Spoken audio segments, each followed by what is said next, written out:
Hey everybody!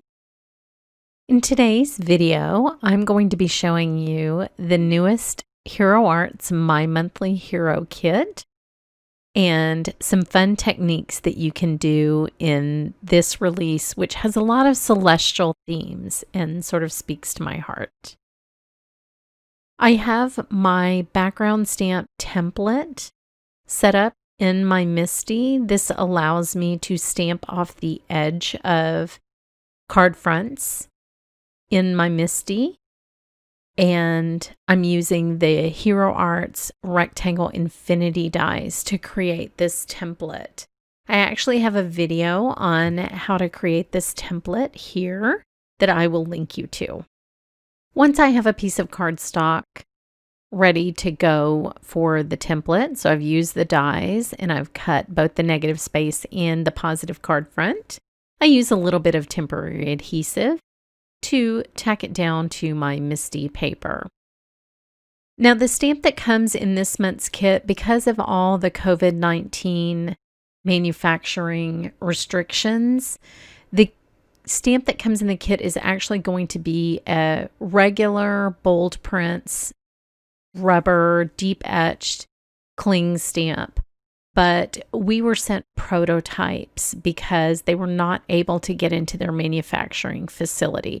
So please know this same image will be in the kit. It will just be in the red rubber that you're used to. This is just a prototype, just so we can show you this beautiful design. Now I'm using Hero Arts Unicorn Pigment ink to put down one layer of this gorgeous Northern Lights Aurora type image. I have a very personal story to tell about this stamp and why it speaks to me.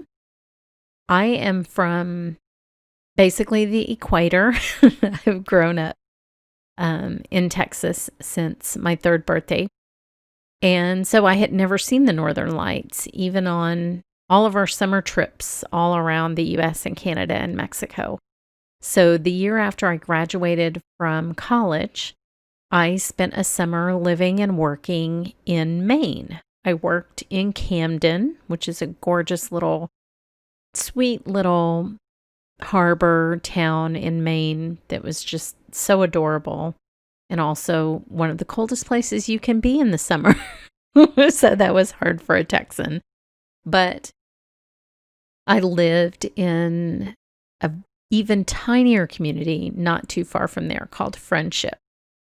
And one night after I got off work, I worked in a little bag store in Camden.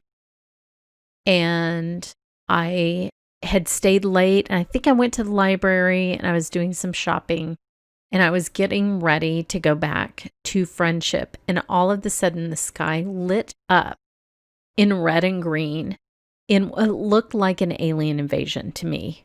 So at first I was really frightened because I thought, when does the sky ever turn red and green? Only in an alien abduction situation. But then I realized it was the Northern Lights, and I stood there in awe for probably 20 to 25 minutes looking at this thing that didn't even look like it could be real in the sky in Maine, just sheets and sheets of color.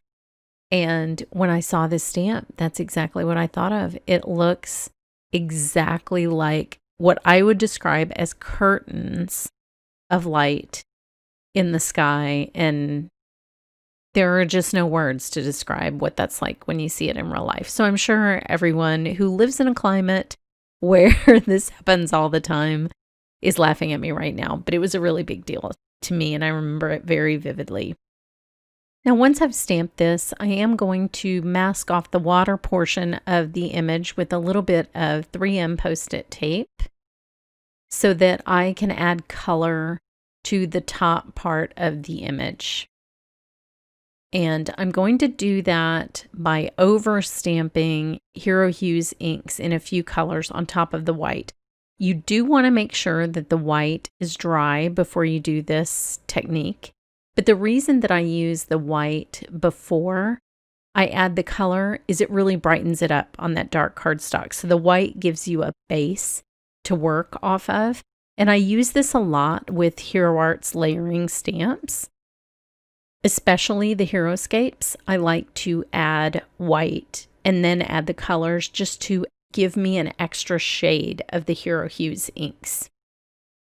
So after I've added the blue, I will go in and add a little bit of the pink and just do that crazy Technicolor thing that the Northern Lights do.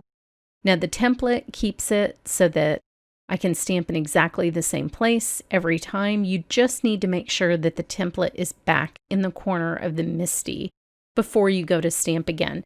It's okay if it moves a little bit. That won't happen with the cling stamp because they're not sticky. So the one that you get probably won't move your paper as much. But if you are using any clear background stamp, it's fine. Just put your template back in the corner of the misti. And you can see how those colors are kind of coming to life on top of the white in a way that they wouldn't have if I had just stamped them on black cardstock. So I'll clean this each time and just sort of look around the image and see where you need a little bit of color, where you already have some color, where you have open areas like this. With the pink, I can sort of tell because it's still on the stamp. I can tell where I can go in with a different color. If you layer the colors, for example, if you layer the splash with the yellow or the lime green or the pink, they're all going to blend together and look great. But you can also just move around the image and pick where you want some of these colors. You can keep layering until you get color in all the spots where you want it. Just remember to secure your cardstock again. And you can see that this is a very well-loved template. I have used this for a lot of videos. In the video that I linked you to, you can actually see traces of that stamp on my template. So these are very durable. You can use them over and over again as many times as you want, but they're a great way to do off-edge stamping. So I'll remove this from my misti and move on to the second part of this card, but you can see how colorful and gorgeous that image is. And then the water below is just white. Now I will put this aside. I do want you to make sure that all of your ink is dry before you start piecing together these beautiful die cuts. These dies in the kit are so pretty. I wanted to have a lighthouse image and sort of a beacon to the sailboat. So I'm just testing out where those should be. Now this will be a mixed media project.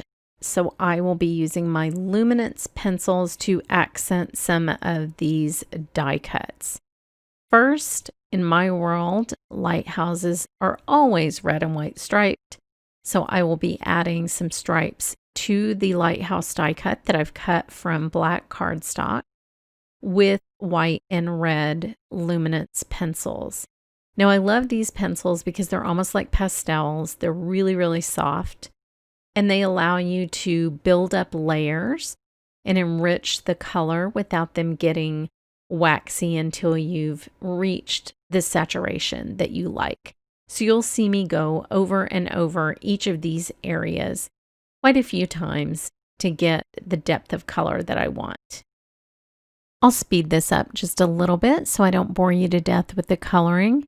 But I do want to show you, since the background is very dark and it is also created on black cardstock, that if you hold the pencil at a little bit of an angle and go just around the edges of the die cut where that nice finished raised edge that the die creates for you pops up, you can distinguish this die cut from the darker background. Now I'm using some temporary adhesive to adhere the lighthouse to a piece of white cardstock. And then I'm just going to very carefully cut behind the design because I want the areas that look like they're emanating light in the lighthouse, the windows at the top and at the bottom in the little watchman's house, to have a white highlight behind them like they would if they had lights glowing.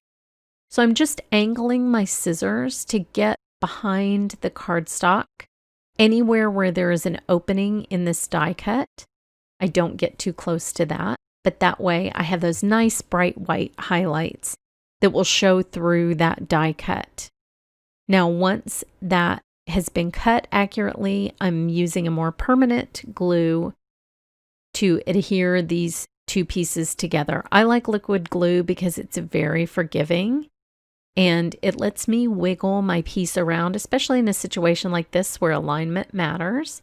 It lets me move it around just a little bit to make sure that white is showing in all the areas I want it to show in and not showing anywhere I don't want it. So I position the lighthouse just at the shoreline where the water meets the sky. And now it's time to create the beams of light coming out from the actual lighthouse.